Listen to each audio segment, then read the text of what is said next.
હરિઓમ બાળકો, કેમ છો? મજામાં? આજે આપણે કરવાના છે ભૌતિક વિજ્ઞાન પાર્ટ 2 નો ચેપ્ટર 11 નું ઉદાહરણ નંબર 2, જે આપણને જૂન 24 માં 3 માર્કમાં પૂછાઈ ગયેલું છે. અને એક વખત બોર્ડમાં આ 0.60 વોલ્ટ છે ને, ત્યાં એક વખત 0.84 વોલ્ટ કરીને પણ પૂછેલું છે.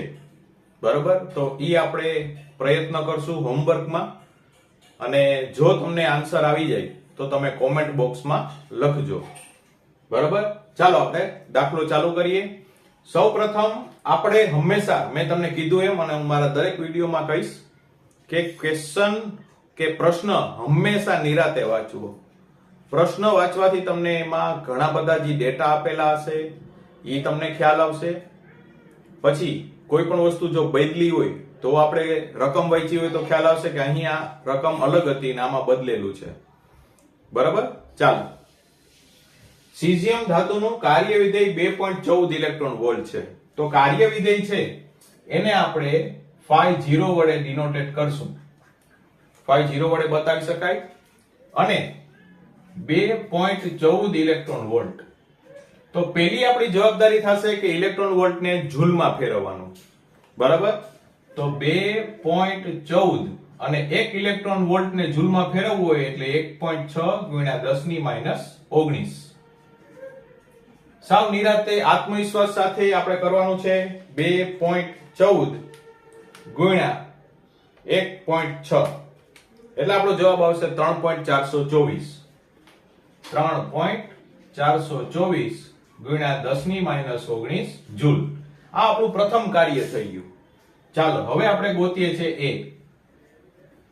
એમાં આપણને કીધું છે કે સીઝિયમ ધાતુની અથવા સીઝિયમની થ્રેશોલ્ડ આવૃત્તિ ગોતો. આ વર્ક ફંક્શન છે એટલે કે કાર્ય વિધેય છે, એને આપણે થ્રેશોલ્ડ સાથે, થ્રેશોલ્ડ આવૃત્તિ સાથેનો સંબંધ છે HV0. અને મેં પ્રથમે કીધું હતું કે જો આપણને અચળાંકની વેલ્યુ યાદ ન રહેતી હોય તો આપણે લખી રાખવો જોઈએ 6.625 10 - 34 જૂલ ઇન્ટુ સેકન્ડ. ચાલો વેલ્યુ પુટ કરીએ. φ0 h ની વેલ્યુ 6.625 10 - 34 ગુણાકારમાં. પણ હવે આપણે v0 ગોતવાનું છે એટલે એમ પણ કરી શકાય. v0 ને કરતા બનાવીએ. φ0 ના છેદમાં h.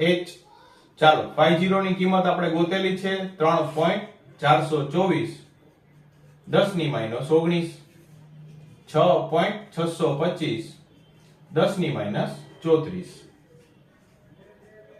ખ્યાલ આવી ગયો? મારાથી પણ જે ભૂલ થાય એ તમારાથી પણ થઈ શકે, અને આપણે ભૂલને કોઈને દૂર નથી કરવાની. ભૂલ રોજ કરવાની છે, પણ નવી નવી ભૂલ કરવાની છે. એક ને એક ભૂલ પાછી રિપીટ નથી કરવાની. બરાબર, ચાલો આપણે કેલ્ક્યુલેટરનો ઉપયોગ કરીએ. 3.424 ભાગ્યા 6.625 એટલે આપણો જવાબ આવશે 0.516. ચાલો, -34 ઉપર આવે એટલે +34, અને આપણે કરશું 34 - 19 એટલે આપણો જવાબ આવ્યો 15. આ જવાબ પણ ચાલે, અને આપણે એને એક પોઈન્ટ ખસેડીએ એટલે 5.16 ગુણ્યા 10 - 14 હર્ટ્ઝ. જેવો તમારો આન્સર આવે એટલે તમારે બોક્સ કરવાની ટેવ પાડવાની. આ MCQ માં પણ પૂછી શકે, એટલે આપણે આત્મવિશ્વાસ સાથે ગણવાનું. ચાલો હવે આપણે કરીએ છીએ બી. બી ખૂબ અગત્યનું અને તમારું પેશન્સ માંગી લે, તમારી ધીરજ માંગી લે એવું છે, એટલે ધ્યાન રાખવાનું છે. 0.60 વોલ્ટના સ્ટોપિંગ પોટેન્શિયલ. તો ભાઈ આપણને સ્ટોપિંગ પોટેન્શિયલ આપ્યું છે 0.60 વોલ્ટ. પોટેન્શિયલ દ્વારા ફોટો પ્રવાહ શૂન્ય થતો હોય તો આપાત પ્રકાશની તરંગ લંબાઈ શોધો. હવે જ્યારે પણ આપણે પરીક્ષામાં હોઈએ છીએ ને, ત્યારે જો તમે વ્યવસ્થિત દાખલા ગણેલા હોય તો કોઈ ચિંતા નથી, પણ તમે રિવિઝન સરખું ન કરેલું હોય તો આપણું મગજ છે ઈ થોડીક વાર પૂરતું બ્લેન્ક થઈ જશે કે ભાઈ પોટેન્શિયલ આપ્યું હોય સ્ટોપિંગ પોટેન્શિયલ અને તરંગ લંબાઈ એનો તો કોઈ સંબંધ આપણી પાસે છે જ નહીં. તો આ ચેપ્ટરનું ખૂબ અગત્યનું સૂત્ર છે આલ્બર્ટ આઇન્સ્ટાઈનનું ફોટોઇલેક્ટ્રિક માટેનું સૂત્ર. ઈ તમારે ખાસ ધ્યાન રાખવું પડે. બરાબર, તો ચાલો સ્ટોપિંગ પોટેન્શિયલ આવતું હોય એવું આલ્બર્ટ આઇન્સ્ટાઈનનું સૂત્ર છે EV0 બરાબર HF -φ0. તો જો આપણને ખ્યાલ આવશે સ્ટોપિંગ પોટેન્શિયલ આપેલું છે સર, h ની વેલ્યુ ખ્યાલ છે, આવૃત્તિ આપેલી નથી પણ એની તરંગ લંબાઈ સાથેનો સંબંધ આપણને ખ્યાલ છે, φ0 આપેલું છે સર પણ આપણે એની વેલ્યુ જૂલમાં લેશું. પણ હજી આપણે આમાં તરંગ લંબાઈ લઈ આવવાની છે એટલે પાછું આ સૂત્ર લખશું અને અહીંયા લખશું hc ના છેદમાં લેમ્ડા. ચાલો આ ક્યાંથી આવ્યું તો આપણે આ સમીકરણ યાદ હોવું જોઈએ, c બરાબર f લેમ્ડા. એમાંથી મેં આવૃત્તિને કરતા બનાવ્યું તો c ના છેદમાં લેમ્ડા. ચાલો આપણે તો લેમ્ડા ગોતવાનું છે એટલે આપણે એને કરતા બનાવવું પડશે. ચાલો આ -φ0 આ બાજુ જાય એટલે પ્લસ,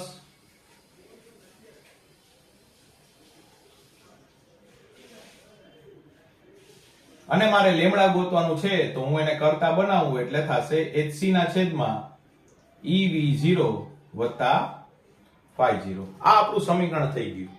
બરાબર, આ તમે આ યાદ રાખો તો પણ ચાલે, પણ પ્રેક્ટિસ થી યાદ રહેશે. એમને બાળકો યાદ નહીં રહે, એમને તમને 2-3 દી પૂરતું, એકાદ અઠવાડિયા પૂરતું યાદ રહે પણ પછી ભૂલાઈ જાય. ચાલો હવે તો આપણે ખાલી કિંમત જ મૂકવાની છે. બરાબર, ચાલો h ની વેલ્યુ 6.625 10 ની -34, c પ્રકાશનો વેગ. હા, હવે અહીંયા ધ્યાન રાખવા જેવું, આ બધી વસ્તુ છે એ આપણને MKS માં હોય પણ આ EV માં છે એટલે આપણે ખાસ ધ્યાન રાખવું પડશે. ચાલો V0 ની વેલ્યુ આપણને આપેલી છે 0.60 વત્તા φ0 ની વેલ્યુ આપણને આપેલી છે 2.14. હવે 6.625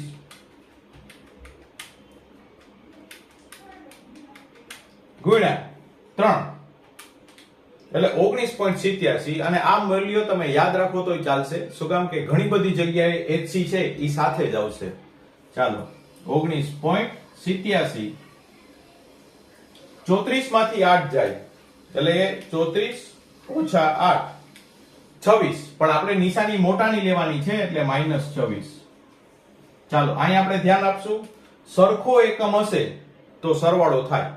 જો તમે અહીંયા જૂલ લીધું હોત તો આપણાથી ભૂલ થઈ શકે. ચાલો 2.14 વત્તા 0.6 એટલે તમારો આવશે 2.74. પણ ઈ તમને કેમાં આવશે? ઇલેક્ટ્રોન વોલ્ટમાં.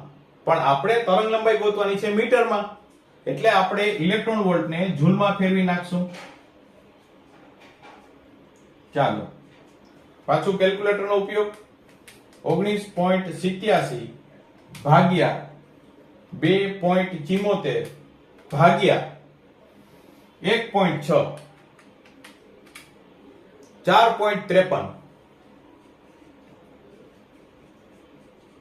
ચાલો આ -19 ઉપર આવે એટલે +19 અને 26 માંથી 19 જાય, 26 ઓછા 19 એટલે આવે 7. પણ નિશાની આપણે કેની લેશું? મોટાની. એટલે આપણે આવશે અહીંયા -7 મીટર. આ જવાબ પણ તમારો સાચો. અને જો હું પોઈન્ટને ખસેડી દઉં 1 અને 2 તો 453 ગુણ્યા 10 ની -9 મીટર, અને આને લખી શકાય 453 નેનોમીટર. આ ત્રણેય જવાબ તમારા સાચા છે. ખ્યાલ આવી ગયો બાળકો? હવે આજનું તમારું હોમવર્ક ઈ છે કે આ દાખલો ખૂબ સરસ નિરાતે ગણવાનો, અને આ જે સ્ટોપિંગ પોટેન્શિયલ ની વેલ્યુ છે ઈ હવે તમારે અહીંયા હું લખી નાખું છું હોમવર્ક. આ પાછો દાખલો ગણવાનો છે અને સ્ટોપિંગ પોટેન્શિયલ ની વેલ્યુ આપણે લેશું 0.84. 14 આપેલ છે ને તો 86 આવશે, 86 વોલ્ટ. બસ, તો ખાલી આ સેમ મેથડ આવશે, ખાલી 60 ની જગ્યાએ 0.86 આવી જશે.